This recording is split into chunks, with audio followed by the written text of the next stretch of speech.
Eita glória, povo de Deus, quero saudá-los com a paz do Senhor. Estamos iniciando mais um devocional diário, hoje dia 13 de dezembro de 2022. Fique comigo até o final, vou orar por sua vida. Tenho certeza que Deus vai fazer coisas grandes sobre nossa vida, nos edificar em sua palavra. Hoje nós vamos pregar algo da parte de Deus, ministrar uma palavra de Deus ao seu coração, e eu já quero que você abra a sua Bíblia. Primeira carta de Paulo aos Coríntios, capítulo 2, vamos ler somente um versículo 6. Vai lá, pega a tua Bíblia, vem acompanhar conosco a palavra de Deus. Enquanto você faz isso, eu quero te pedir uma coisa. Deixa o seu like aqui, isso é muito importante para o nosso canal. Se inscreva se você ainda é novo por aqui, chegou de paraquedas. Se inscreva. Diariamente estamos dialogando aqui, ministrando a palavra de Deus, orando para Deus abençoar sua vida. Também quero te pedir, deixe os seus comentários e compartilha. Tem um botão aqui embaixo com o nome compartilhar. Clica lá e compartilha no Facebook. Você compartilha no seu feed do Facebook, mas também eu quero que você escolha 3 grupos aí do Facebook, compartilhe esse link lá, tá bom? Esse é o nosso desafio de hoje. Bem, 1 Coríntios capítulo 2, versículo 6 diz, Paulo diz assim: eu plantei, Apolo regou, mas Deus deu o crescimento. Mas Deus deu o crescimento.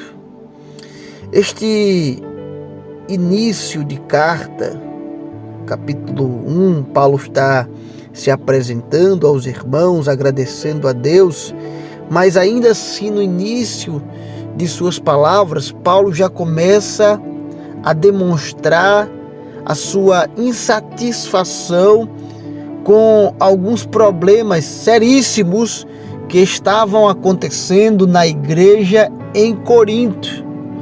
Paulo fala que ali estava havendo dissensões, invejas, contendas entre irmãos, partidarismo, ou como a gente chama hoje, as panelinhas, as facções em volta de algumas lideranças religiosas. Inclusive o capítulo de número 3 também se inicia com Paulo revelando isso. Nós lemos um texto em 1 Coríntios capítulo 3 e versículo 6. E no início desse capítulo, Paulo mais uma vez traz à tona as divisões e as contendas que estão acontecendo dentro da igreja, e ele diz que não tratou aqueles irmãos como a espirituais, mas como a carnais, como meninos na fé, tomando ainda leite. De modo algum eles poderiam ser espirituais se agiam de maneira carnais. E Paulo abre o leque. Paulo descortina para os irmãos o que está acontecendo, para que Paulo chame eles de carnais. Pois havendo entre vós ainda inveja, contendas, dissensões, não sois porventuras carnais e não andais segundo os homens? Então na igreja está assim. E olhe que a igreja de Coríntios, a igreja em Corinto, era uma igreja altamente espiritual, do ponto de vista de que tinha os dons espirituais. Paulo louvava essa igreja porque ela tinha todos os dons espirituais, e Paulo falou sobre isso, inclusive, na primeira carta, no capítulo 12, falando sobre esses dons espirituais. Eles têm os dons espirituais, dom de profecia, dom de sabedoria da palavra, dom de cura. Ele tinha todos os dons, havia manifestação dos dons espirituais, porém ainda eram carnais, porque andavam em brigas dentro da igreja, em dissensões, em invejas, e andavam segundo o seu parecer, e havia esse partidarismo. Eu sou mais Apolo, Apolo é mais eloquente, Apolo é mais poderoso nas palavras. Não, eu sou mais Paulo. Paulo é missionário, Paulo viaja, Paulo ora e os milagres acontecem. Aí outro dizia, não, eu sou de Pedro. Pedro é do judaísmo, Pedro andou com Jesus, apesar de ter negado, mas ele se converteu aos pés de Jesus, ele andou sobre as águas. Pedro é um homem poderoso, Pedro é um homem altamente espiritual, ele esteve lá no cenáculo, ele pregou e muitas vidas se converteram a Jesus de uma só vez, ele é o cara. Então havia essas confusões dentro da igreja, e tinha outra turma que dizia assim, eu não sou de Paulo, eu não sou de Pedro, eu não sou de Apolo, eu sou de Jesus. Aí alguém vai dizer assim, eita, esse aí era o melhor grupo que tinha dentro da igreja, viu? Porque eles eram de Cristo. Pelo contrário, meu irmão, era o pior grupo que tinha dentro da igreja. Porque era o grupo que dizia, nós não precisamos de Paulo, nós não precisamos de Apolo, nós não precisamos de Pedro, nossa conversa é com Jesus.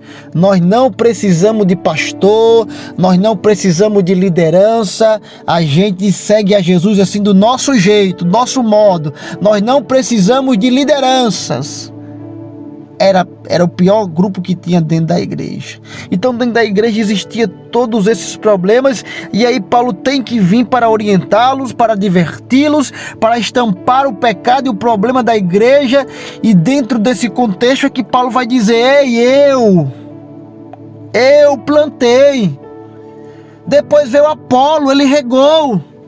Porque a obra de Deus é assim, vem um, contribui da sua forma, vem outro, contribui da sua forma, mas a glória e o louvor não são para quem planta, não são para quem rega, não são para quem coloca a semente. O louvor é para quem dá o crescimento. Então eu plantei, Apolo regou, mas foi Deus quem deu o crescimento. É Deus quem abençoa, é Deus quem faz expandir a obra, é Deus quem salva, é Deus quem liberta, é Deus quem cura. Paulo está estampando aquele povo dizendo, ei, se não fosse Deus em nossas vidas, nós não seríamos nada. Eu não pregaria, Apolo não pregaria, Pedro não vinha orar pelas vidas, nós não seríamos nada se não fosse Deus para dar o crescimento.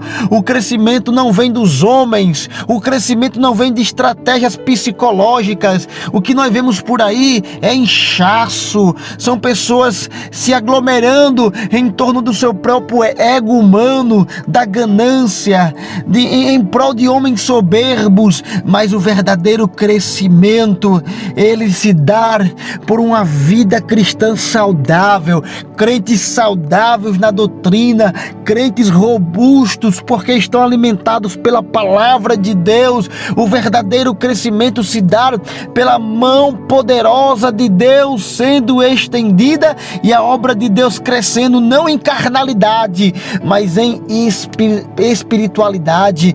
Paulo está dizendo, é Deus quem dá o crescimento.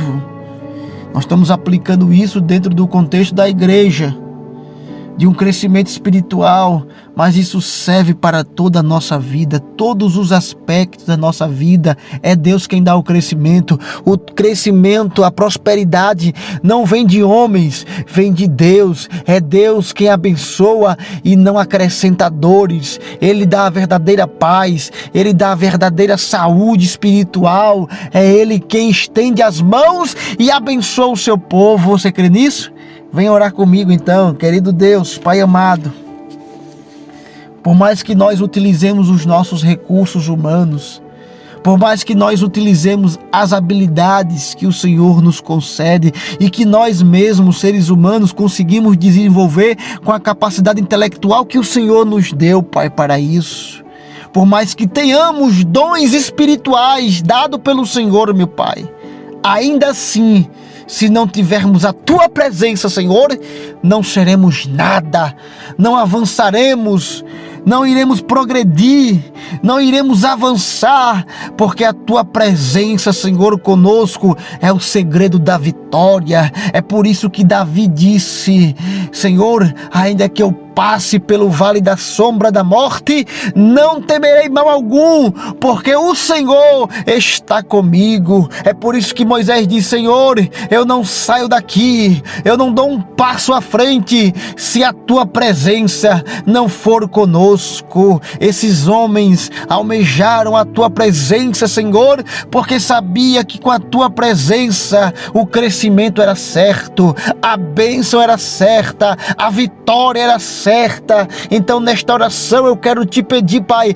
que a tua presença esteja conosco hoje, que a tua presença esteja conosco nessa luta, nessa causa que esse meu irmão está apresentando agora. Senhor, são causas impossíveis, mas é o Senhor quem vai dar o crescimento, é o Senhor quem vai estender as mãos. Ei, microempresário que está orando comigo agora, eu profetizo sobre a tua vida as bênçãos de Deus. Está vindo um tempo de crescimento, sabe por quê? Não é porque Paulo está plantando, não é porque Apolo está regando, é porque Deus vai dar o crescimento. Não é porque você está fazendo negociações, não é porque você está tendo estratégias para realizar e fazer as coisas funcionar, não, é porque a mão de Deus vai abençoar a tua empresa e vai chegar um tempo de prosperidade. Você crê nisso? Então escreve aí amém e amém.